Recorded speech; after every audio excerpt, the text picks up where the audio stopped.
하늘을 보며 살자라는 제목으로 하나님 말씀 증가하도록 하겠습니다. 자, 유물 보시면서 들어가는 말 함께 읽습니다. 시작. 요즘 감기는 대부분 면역력이 떨어진 상태에서 바이러스균이 우리 몸에 들어오면서 생긴다. 하지만 약이 들어오면 균이 죽는다. 그래서 열이 떨어진다. 그리고 부었던 것이 가라앉는다. 그리고 기침이 줄어들고 가래가 없어진다. 이것이 약의 능력이다. 약은 결코 아는 것으로 우리 몸에 변화를 만들지 못한다. 먹어야 한다. 내 것이 되어야 한다. 그래야 변화가 일어난다. 복음도 마찬가지다. 제대로 복음을 접하게 되고 제대로 예수님을 만나게 되면 그 사람의 영이 새로워지고 혼이 새로워지고 육이 새로워진다. 복음은 사람이 고칠 수 없는 불치병인 영적 병을 치료하는 약인데 구약과 신약이다. 구약과 신약은 예수 그리스도에 대한 예언과 성취를 말씀한다. 이 예수 그리스도가 저로 인하여 병들고 죽은 우리를 고치고 살린다. 그러니까 복음이 우리 안에 들어오게 되면 크든 작든 반드시 변화가 일어나게 된다. 아멘. 이 복음의 능력을, 이 복음의 변화를 여러분들 누리고 계십니까? 자, 첫 번째 제목을 같이 읽겠습니다. 시작. 자, 예수님이 어떻게 올라가셨습니까? 우리가 9절에서 11절 말씀 읽었죠, 그죠? 자, 답을 같이 보겠습니다. 시작. 자, 어떻게 올라가셨다고요? 그렇죠? 보는 앞에서 올라가셨습니다. 그렇죠? 9절 말씀 다시 봅니다. 시작. 이 말씀을 하신 다음에 그가 그들이 보는 앞에서 들려 올라가시니 구름에 쌓여서 보이지 않게 되었다. 아멘. 예수님은 전설 속에 나오는 상상 속의 인물이 아니라 역사적인 존재입니다. 하지만 예수님의 존재에 대한 사람들의 생각은 제각각입니다. 어떤 사람은 예수님을 단순히 역사 속에 있었던 4대 성인 중에 한 사람으로만 생각을 합니다. 예수님 그러면 예, 저도 잘 알지요. 참 좋은 분입니다. 4대 성인 중에 한 사람 아닙니까? 라고 이야기를 합니다. 하지만 그것뿐이죠. 반면에 또 어떤 사람은 예수님을 사람의 몸으로 오신 하나님 인류의 죄를 위하여 십자가에 죽으신 구원자라고 생각을 합니다. 우리가 바로 그런 사람들입니다. 우리가 그렇게 생각하는 근거는 하나님의 말씀인 성경입니다. 우리는 제자들처럼 예수님을 직접 보지는 않았습니다. 하지만 우리는 제자들을 통하여 간접적으로 말씀으로 예수님을 본 사람들입니다. 그 봄이 우리에게 믿음으로 예수님을 구원자로 그리고 하나님으로 인정하게 만든 것입니다. 전도를 하다 보면 가끔 이런 소리를 듣습니다. 목사님, 저도 예수님을 보면 믿겠습니다. 예수님을 보여주면 믿겠다라는 겁니다. 사실 사람들로 하여금 믿게 하는 데 있어서 보게 하는 것만큼 더 확실한 것이 없습니다. 사람들은 말로만 하면 잘 믿으려고 하지 않습니다. 이는 예수님의 제자였던 도마도 마찬가지였습니다. 도마는 예수님이 부활하셨다는 다른 제자들의 말을 듣고도 내가 직접 보고 손을 넣어 봐야만 믿겠다라고 합니다. 너희 말만 들어서는 내가 못 믿겠다라는 겁니다. 대부분 사람들도 다르지 않습니다. 보여주면 믿겠다라고 합니다. 하나님은 우리의 그러한 속성을 너무 잘 알고 계십니다. 그래서 보여주셨습니다. 첫째, 챕터를 같이 읽을까요? 시작.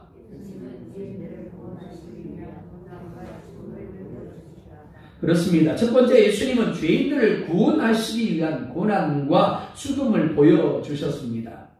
예수님은 로마 군인들에 의해서 십자가에 못 박혔습니다. 당시의 십자가형은 노예나 반란을 일으킨 사람에 한해서 집행되던 최고의 형벌이었습니다. 그런데 예수님은 성령으로 잉태된 분이기 때문에 원죄가 없습니다. 자범죄도 없죠. 그러니까 십자가에 못 박힐 이유가 전혀 없습니다. 당시에 총독으로 있던 예수님을 재판했던 빌라도도 예수님에게서 내가 죄를 발견하지 못하였다라고 이야기를 한 바가 있습니다. 하지만 예수님은 중죄인이 되어서 십자가에서 못 박혀 죽으셨습니다. 예수님이 이렇게 죽은 이유를 요한복음 10장 10절 하반절에서 이렇게 말씀을 합니다. 함께 볼까요? 시작. 내가 온 것은 양으로 생명을 얻게 하고. 왜 죽으셨다고요? 양으로 생명을 얻게 하기 위함이라는 겁니다. 당신이 죽지 아니하고는 양이 생명을 얻을 수가 없었다라는 겁니다. 자, 이사야 53장 5절과 6절도 봅니다. 시작. 그가 찔림은 우리의 허물 때문이요 그가 상함은 우리의 죄악 때문이라. 우리는 다 양 같아서 그로 행하여 각기 제 길로 갔거늘 여호와께서는 우리 모두의 죄악을 그에게 담당시키셨도다. 예수님이 왜 채찍에 맞았다고요? 예수님이 왜 십자가에 못 박혔다고요? 우리 때문이다라고 말씀합니다. 우리에게 생명을 주시기에 우리의 죄악을 덮으시고 대신 지켰고 대신 상하고 대신 죽었다라는 겁니다. 봐라, 내가 이렇게 너를 대신하여 죽었다라고 보여주셨다라는 겁니다. 예수님의 십자가 죽음을 집행하고 죽음을 가장 가까이에서 지켜본 사람이 바로 로마 백부장입니다. 그 백부장이 이렇게 고백을 합니다. 마태복음 27장 54절입니다. 함께 봅니다. 시작. 백부장과 및 함께 예수를 지키는 자들이 지진과 그 일어난 일들을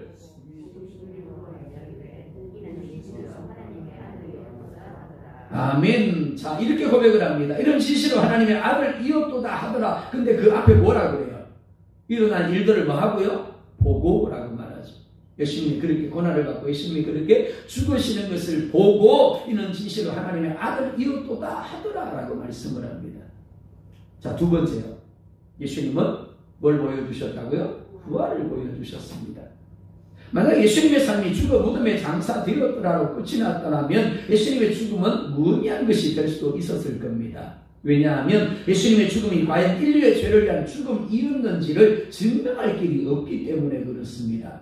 따라서 예수님은 반드시 생전에 말씀하신 대로 다시 살아나셔야만 했습니다. 그런데 상식적으로 어떻게 사람이 죽어서 다시 살아날 수 있겠습니까? 말이 안 되는 거죠.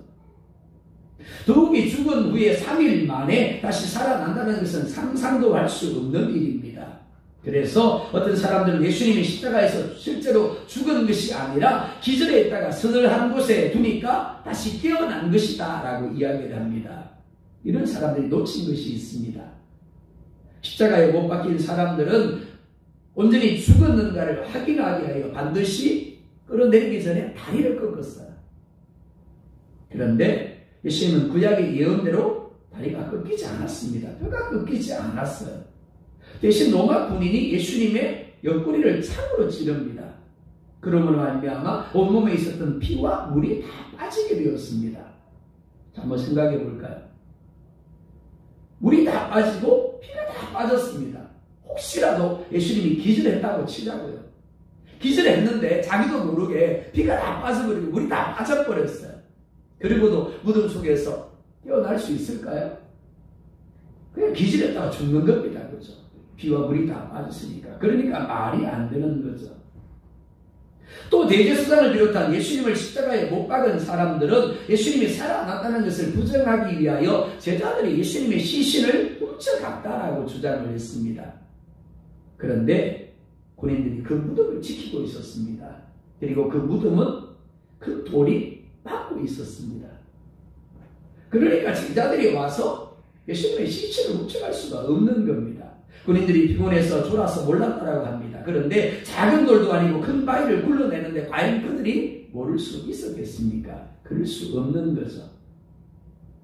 무엇보다 사도행전 1장 3절에 보면 이렇게 말씀을 합니다. 함께 봅니다. 시작. 그가 고난 받으신 후에 또한 그들에게 확실한 많은 증거로 신이 살아계심을 나타내사 40일 동안 그들에게 보이시며 하나님 나라의 일을 말씀하시니라. 아멘.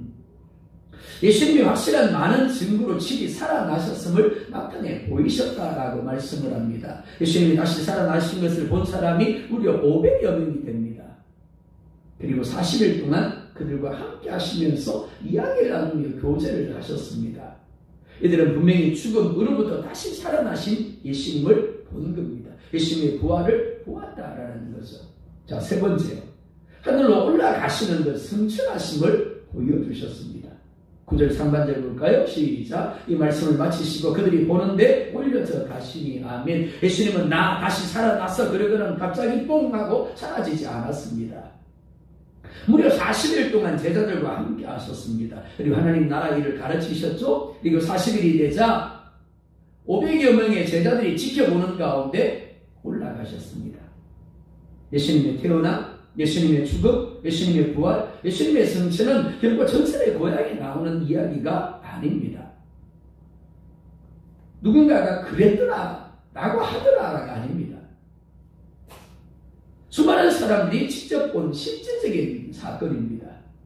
요한일서 1장 1, 2절에 이렇게 말씀을 합니다. 똑같이 봅니다. 시작. 태초부터 있는 생명의 말씀에 관하여는 우리가 들은 바요, 눈으로 본 바요, 자세히 보고 우리의 손으로 만진 바라. 이 생명이 나타내신 바 된지라. 이 영원한 생명을 우리가 보았고 증언하여 너에게 전하노니 이는 아버지와 함께 계시다가 우리에게 나타내신 바 된 이신이라. 아버지와 함께 계시다가 우리 가운데 오셨는데 우리가 어떻게 했다고요? 보았대요.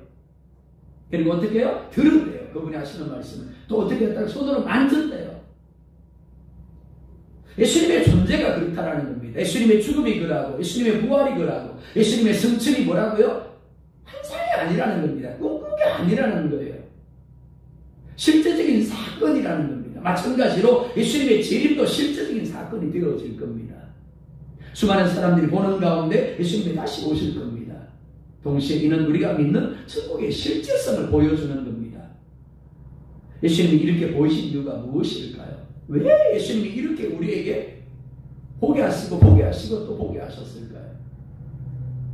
확신하게 하기 위함이고 또한 그 확신한 바를 증거하게 하기 위함인 겁니다. 그리고 그들의 증거를 오늘 우리가 보고 듣고 있는 겁니다. 그렇기 때문에 우리 또한 확신해야 합니다. 막연하게 믿으면 안 되는 겁니다. 믿는 것 같으면 안 되는 거예요. 그리고 믿는 대로 살아내야 합니다. 예수님의 죽음과 예수님의 부활과 예수님의 승천과 예수님의 재림을 믿는다면 나의 부활도 나의 휴거도 믿어야 하는 겁니다. 그리고 새하늘과 새 땅에서 예수님과 함께할 시간들을 기대하며 예수님의 죽음과 부활 그리고 다시 오심을 증거하며 나의 부활도 고백해야 되는 거예요. 자, 두 번째 또 읽겠습니다. 시작. 자, 예수님이 어떻게 올라가셨습니까? 답입니다. 시작. 자, 단어를 유념해서 한번 보시기 바랍니다. 다시 시작. 그쵸? 올라가심으로 보이지 않게 되었다가 아닙니다. 그죠? 올려져 가심으로 보이지 않게 되었다라고 말씀합니다. 9절 한마디를 볼게요. 시작. 올려져 가심이 구름이 그를 가리어 보이지 않게 하더라. 그렇습니다. 예수님이 올라가신 게 아니에요. 하나님이 그 아들 예수님을 이 땅에 보내신 것처럼 이 땅에서 하늘로 데려가실 때도 하나님이 어떻게 해요? 올려져 가게 하신 겁니다. 예수님이 올라가고 싶어서 올라가신 것이 아니라 아버지 하나님에 의해서 올려져 가신 겁니다. 구약에는 수많은 예수님에 대한 예언이 있습니다. 그리고 그 예언의 주도권은 아버지 하나님께 있습니다. 그리고 그 예언을 하게 하신 분은 성령 하나님이에요. 아버지가 계획하신 것을 어떻게 해요? 성령 하나님이 주의 종들에게 알게 하심으로 예언하게 하셨어요. 그게 바로 오늘 우리가 가지고 있는 성경입니다. 그러니까 구약은 대부분 성부 하나님과 성령 하나님의 활동으로 채워져 있다고 해도 과언이 아닙니다.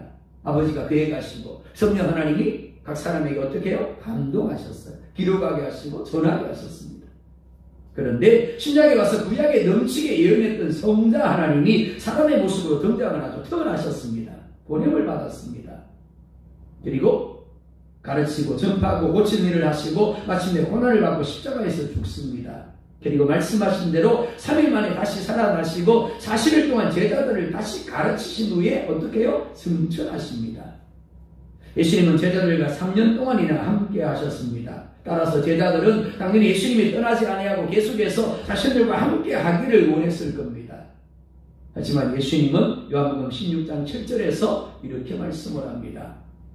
그러나 내가 너희에게 실상을 말하노니 내가 떠나가는 것이 너희에게 유익이라. 내가 떠나가지 아니하면 보혜사가 너희에게로 오시지 아니할 것이요 가면 내가 그를 너희에게로 보내리니.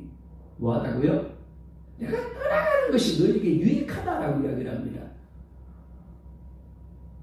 무엇보다 예수님이 떠나가야만 보혜사 성령이 제자들에게 보냄을 받을 것이다 라고 말씀을 합니다. 사람이 아무리 뛰어날지라도 자신이 보고 자신이 듣고 자신이 느끼는 단편적인 것에 매일 수밖에 없습니다. 하지만 하나님은 우리가 보지 못하고 우리가 듣지 못하고 느끼지 못하는 것을 보고 듣고 느끼고 계십니다. 왜냐하면 하나님은 이를 만들고 행하시며 성취하시는 전능한 하나님이시기 때문입니다. 구약과 신약이 보여주는 것이 바로 이것입니다. 하나님의 주권과 하나님의 계획하심과 하나님의 섭리하심과 하나님의 성취하심입니다. 예수님은 무책임하게 제자들을 떠나가신 게 아닙니다. 예수님이 떠나가신 것은 하나님이 예수님을 통하여 이 땅 가운데 하고자 하신 일들이 다 이루어졌기 때문입니다. 그러니까 아들아 이제 넌 다 해서 올라와. 그리고는 올려져 가신 거예요. 하나님의 계획하심을 따라 예수님이 주신 사명을 감당했고 그 사명을 다 감당함으로 말미암아 올려져 가게 하신 겁니다. 그리고 그 다음에 어떻게 해요? 제자들을 위하여 보혜사 성령이 너에게 보냄을 받을 것이다 라고 말씀하고 있는 겁니다. 자, 요한복음 14장 2절 하반절과 3절을 한번 볼까요? 시작.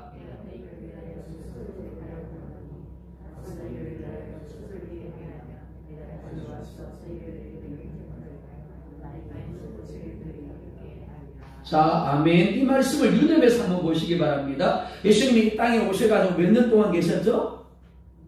33년 동안 계셨습니다. 그죠? 33년 동안 계시면서, 자, 30년은 우리와 같은 삶을 사셨어요. 그죠? 3년의 공생일을 보내시는데, 가르치고 전파하고 고친 일을 하게 하셨죠? 맞습니까? 네, 맞으면 아멘 하십시오. 네.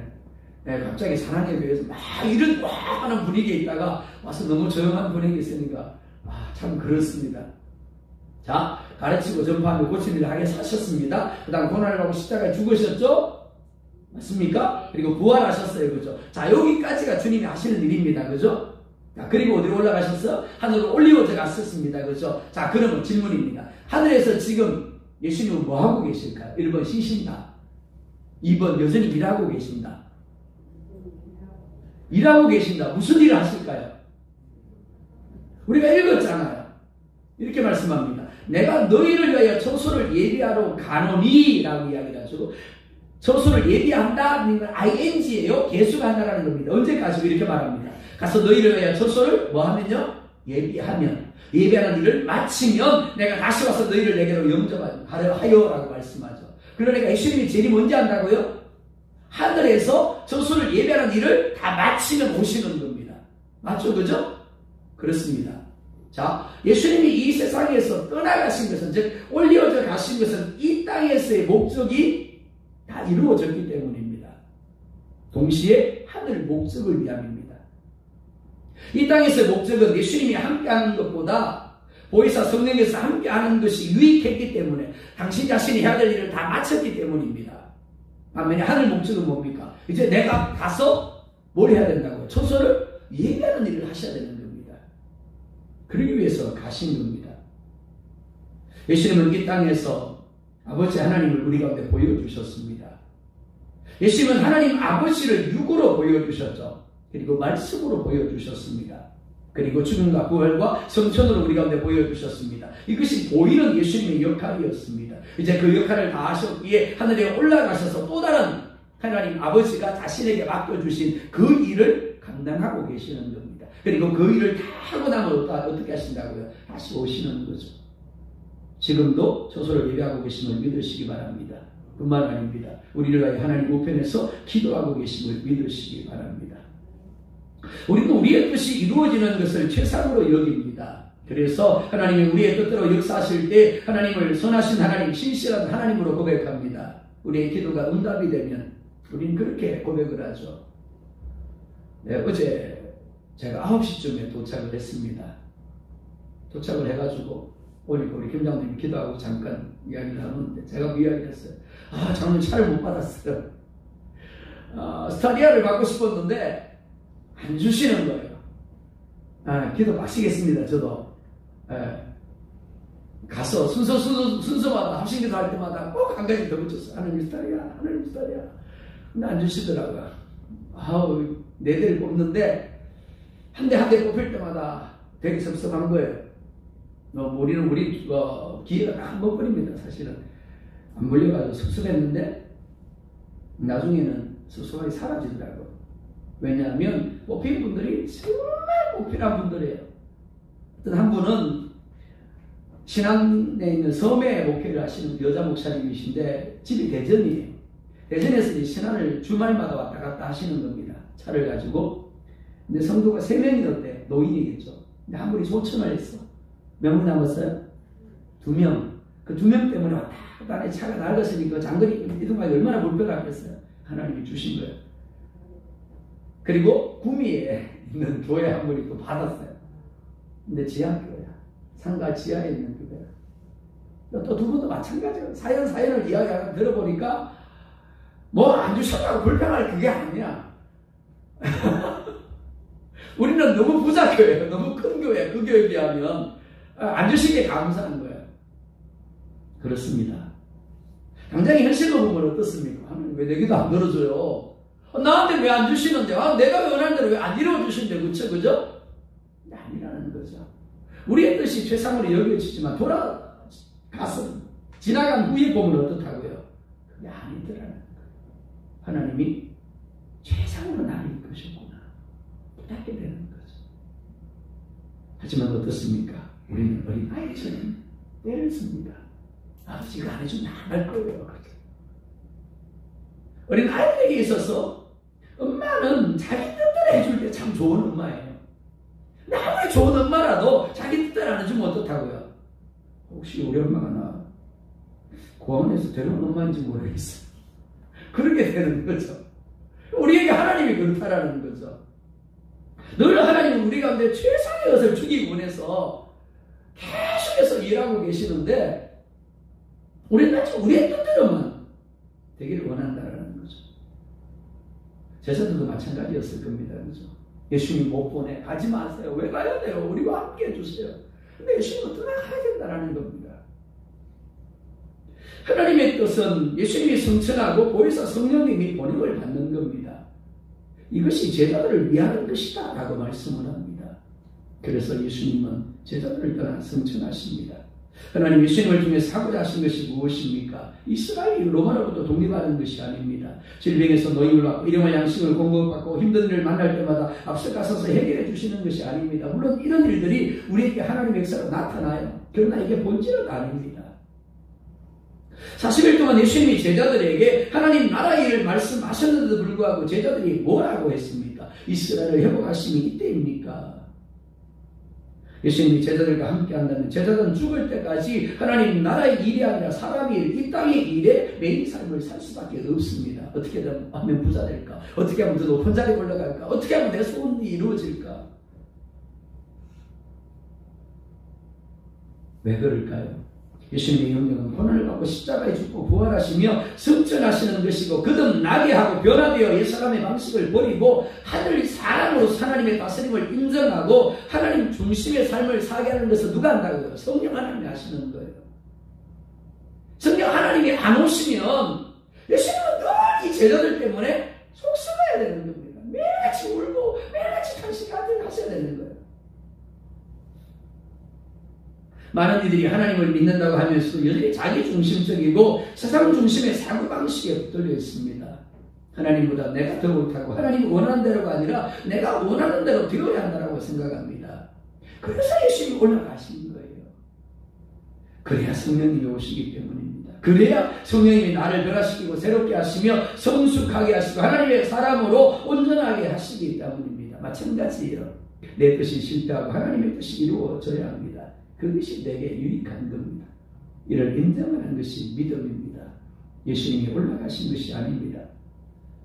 예수님은 늘 목적적인 삶, 사명자의 삶을 사셨습니다. 늘 아버지의 뜻을 쫓아 사셨습니다. 그리고 죽기까지 목적하심으로 십자가에서 죽었습니다. 그리고 아버지 하나님의 뜻에 따라 아버지 하나님에 의해서 올려지신 겁니다. 구름이 그를 가려 보이지 않게 하더라 라고 말씀을 합니다. 올려지신 예수님이 구름이 그를 가려 보이지 않게 되었습니다. 자, 여기서 우리가 오해하지 말아야 할 것이 무엇이까 하면 구름 타고 올라가신 게 아니라는 것. 예수님은 손오공이 아닙니다.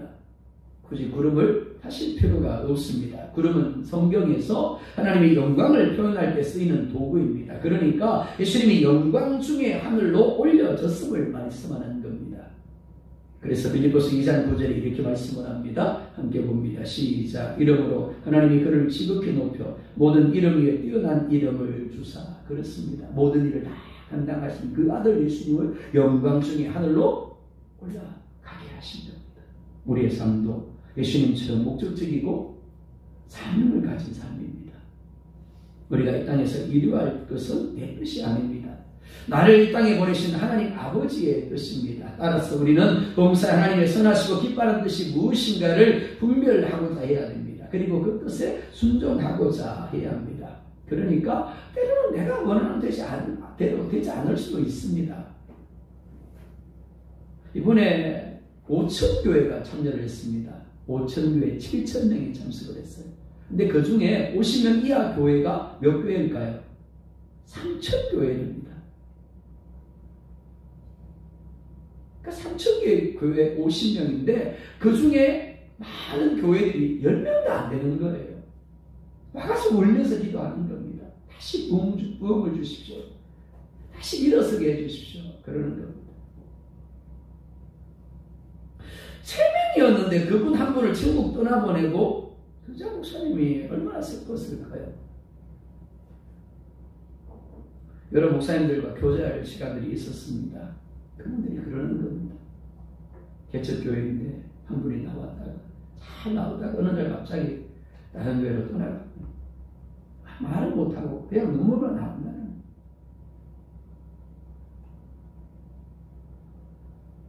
우리의 뜻대로 되지 않는 것, 그것이 고난이고 그것이 십자가일 수 있습니다. 하지만 그것이 하나님의 뜻이고 그것이 내게 유익하게 하나님이 그렇게 하심을 인정할 수 있어야 하는 겁니다. 여러분, 어느 날 우리는 이 세상을 떠나치게 될 겁니다. 우리가 떠나는 게 아니에요. 하나님에 의해서 떠나치게 되는 겁니다. 혹은 살아있는 중에 주님처럼 몰려져서 주님과 함께하게 될지도 모르겠습니다. 그런데 누가복음 13장 12절에 이렇게 말씀을 합니다. 함께 볼까요? 시작. 보라, 내가 속히 오리니 내가 줄 상이 내게 있어 각 사람에게 그의 일한 대로 갚아주리라. 뭐한 대로 갚아준대요? 그의 일한 대로 갚아준대요. 여러분의 삶의 중심에는 무엇이 있습니까? 이 땅입니까? 아니면 새하늘과 새 땅입니까? 하나님의 뜻을 이루기 위한, 즉 하나님의 일을 하는 삶입니까? 아니면 여러분이 원하는 일을 하는 삶입니까? 우리가 어떤 일을 위하여 살았는가에 따라 우리가 이 땅에서 떠나가지게 될 때, 이 땅에서 올려지게 될 때 하나님은 우리 가운데 갚아주실 겁니다. 어떤 사람은 구름의 영광이 될 수 있을 것이고 어떤 사람은 어떤 데 쫓겨나 슬피 울음이 될 수도 있을 것입니다. 자, 10절 볼까요? 시작. 올라가실 때 제자들이 자세히 하늘을 쳐다보고 있는데 흰옷 입은 두 사람이 그들 곁에 서서, 제자들이 왜 자세히 하늘을 쳐다보고 있습니까? 왜 제자들이 예수님을 자세히 쳐다보고 있을까요? 아시기 때문입니다. 혹시라도 올라가다 내려오는 건 아닐까? 현실적인 필요와 문제를 해결해 줄 예수님이 떠나갔기 때문입니다. 혹시라도 예수님이 올라가다가 다시 돌이켜서 떠나가는 줄 알았지? 그러면 다시 내려오실까? 미련이 남아있기 때문입니다. 그런데 11절에 이렇게 말씀을 합니다. 같이 봅니다. 시작. 이르되 갈릴리 사람들아, 어찌하여 서서 하늘을 쳐다보느냐? 너희 가운데서 하늘로 올려주신 이 예수는 하늘로 올라가심을 본 그대로 다시 오시리라 하였느니라. 아멘. 자, 11절은 제자들에게 하늘을 어떻게 하지 말라고요? 쳐다보지 말라는 말씀입니다. 그죠? 왜 쳐다보는데? 라고 말씀하죠. 쉽게 이야기해서 지금은 너희들이 하늘을 쳐다볼 때가 아니라는 이야기입니다. 하지만 하반절은 제자들에게 또한 하늘을 쳐다보라고 말씀하죠. 하늘을 기대하는 삶을 살라고 말씀을 합니다. 그러니까 한 절 안에 부정과 긍정이 동시에 들어가 있는 겁니다. 제자는 더 이상 예수님이 자신들과 함께 하시면 하는 믿음을 가지고 하늘을 쳐다보지 말아야 했습니다. 무슨 말인가 하면 인간적인 욕망에 붙들려 무엇을 먹을까 마실까 입을까 하는 삶을 살지 말아야 한다는 겁니다. 그거 누가 한다고요? 하나님이 하시는 거예요. 그러나 동시에 그들은 하늘을 바라보고 하늘을 기대하는 삶을 살아야 했습니다. 뭐라고요? 먼저 그의 나라와 그의 의를 구하며 다시 오실 주님을 준비하는 삶을 살아야 하는 겁니다. 즉 오늘의 삶이 비록 힘들고 어려울 수 있지만, 내가 원하는 대로 되지 않고 힘들고 짜증스러울 수 있지만, 그럼에도 그 모든 것들을 초월하여 예수 그리스도의 다시 오심을 기대하며 준비하며 증거하는 삶을 살 수 있어야 된다는 겁니다. 에녹이 무두셀라를 낳습니다. 그리고 300년과 하나님과 동행하죠. 왜냐하면 아들 무두셀라가 죽으면 세상에 심판이 올 것이라는 계시를 받았기 때문입니다. 문제는 무두셀라가 언제 죽을지 모른다라는 거죠. 그래서 오늘 죽을까? 하늘을 쳐다봅니다. 근데 안 죽는 거예요. 자, 그렇게 하루를 보냈습니다. 하늘을 쳐다보면서. 그 다음날 또 해가 떴네요. 또 혹시 또 무두셀라가 죽을까? 하늘을 쳐다봅니다. 또 안 죽었어요. 그렇게 하루하루를 하나님을 의식하며 하늘을 바라보는 삶을 살았는데 그게 무려 몇 년이었다고요? 300년이었다는 거죠. 그러다가 어떻게 해요? 하나님이 그를 올려가심으로 데려가심으로 세상에 있지 않게 되어진 겁니다. 사랑하는 여러분, 예수님의 재림을 믿습니까? 예수님의 정말 오십니까? 답은 그렇다입니다. 그죠? 아멘입니다. 요한계시록 22장 7절에 이렇게 말씀을 합니다. 함께 볼까요? 시작. 보라 내가 속히 오리니 이 두루마리의 예언의 말씀을 지키는 자는 복이 있으리라 하더라. 아멘. 속히 오리니 라고 말씀하죠. 이 단어 때문에 초대교회 때는 혼란이 많았습니다. 속히라는 단어를 그냥 단순히 가까운 시간으로만 해석을 해버린 거예요. 그러다 보니까 안 오잖아요. 예수님이. 안 오니까 실망해버리고 그런 거죠. 자, 그렇다면 예수님이 정말 언제 오실까요? 마태복음 24장 36절입니다. 시작. 그러나 그날과 그때는 아무도 모르나니 하늘의 천사들도 아무도 모르고 오직 아버지만 아시느니라. 뭐라고요? 아무도 모른대요. 자, 제가 어느 날 강단에 있었는데 여러분 제가 기도하는데요. 하나님이 저에게 계시를 주셨어요. 예수님이요. 몇 시에 오신대요. 자, 그때 여러분이 아멘 하면 안 되는 겁니다. 빡시게 기도하셔야 돼요. 아, 우리 목사님이 사단의 유혹을 받고 있구나. 그러셔야 되는 거예요. 마찬가지입니다. 그 누구라도 예수님이 몇 시에 오신다라고 예언하면 아, 저거 뭐라고요? 아, 사단의 미혹을 받고 있구나. 아, 이단이구나. 라고 생각하시면 됩니다. 지금도 예수님의 재림의 날짜를 공공연하게 이야기하는 사람이 있어요. 예수님이 계시를 받는 사람 중에. 그 말 믿으시면 안 됩니다. 자, 44절 볼까요? 시작. 이러므로 너희도 준비하고 있으라. 생각하지 않은 때 인자오리라. 자, 여기 중요한 게 뭘까요? 생각하지 않은 때 온다는 거. 언제 올지 모르는데 우리가 생각하지 않은 때 오기 때문에 준비하고 있어야 된다라고 말씀을 합니다. 자, 또 마태복음 24장 5절과 7절 시작.